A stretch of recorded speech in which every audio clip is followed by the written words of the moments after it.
Uh, Prosecutor, sabi mo kanina meron kayong na-identify na 421 ghost flood control projects. It's not us who identified it, Mr. Chair. It's the Department of Public Works and Highways. It was- 421. Sila po ang nag-identify, hindi po ang Department of Justice. And, Or with the help of the ICI po. No, what I'm saying is, were you able to confirm that number na 421 talaga? No, of sir. course, they can always identify how much or how many.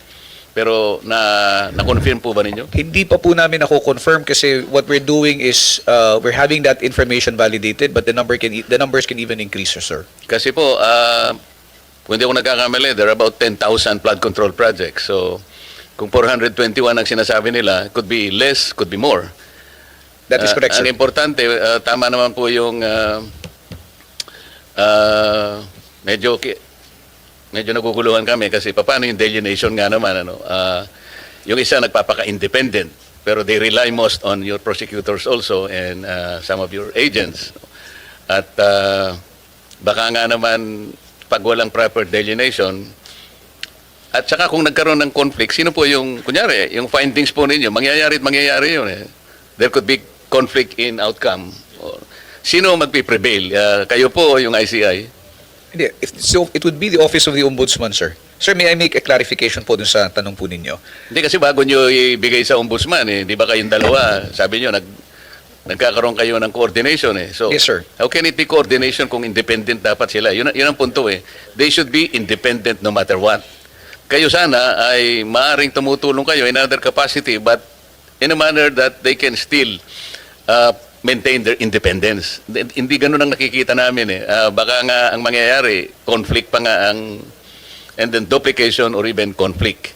Yun po yung sinasabi ni Chairman. And pwede ba kayong mag-file kaagad na diretso sa korte bypassing the ombudsman?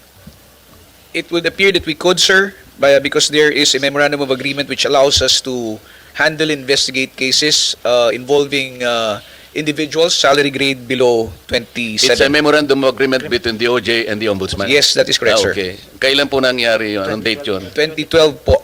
2012? Yes, sir. Okay. Yusek Andres, ano ba yun? Sabi nyo kanina, yung ibang nagawa nyo na naka-freeze kayo ng assets ng mga politicians. Sino-sino na pong mga politicians ang na-freeze ang assets? I can give you the names, Your Honor, privately, but the majority of those subject of the freeze orders are Bakit not. privately? Can you not divulge them?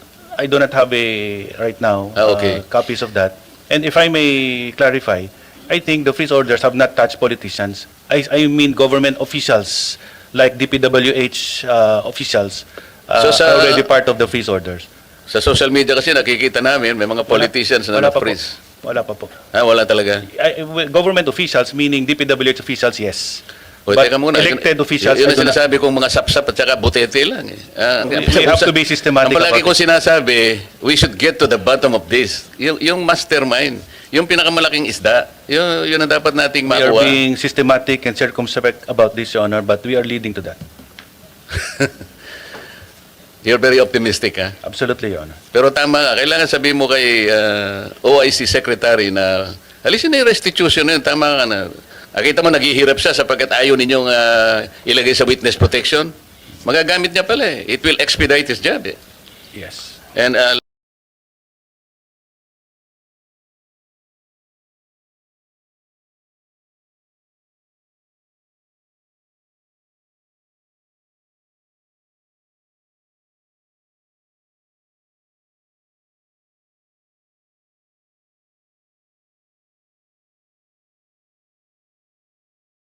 I am not a Filipino for nothing.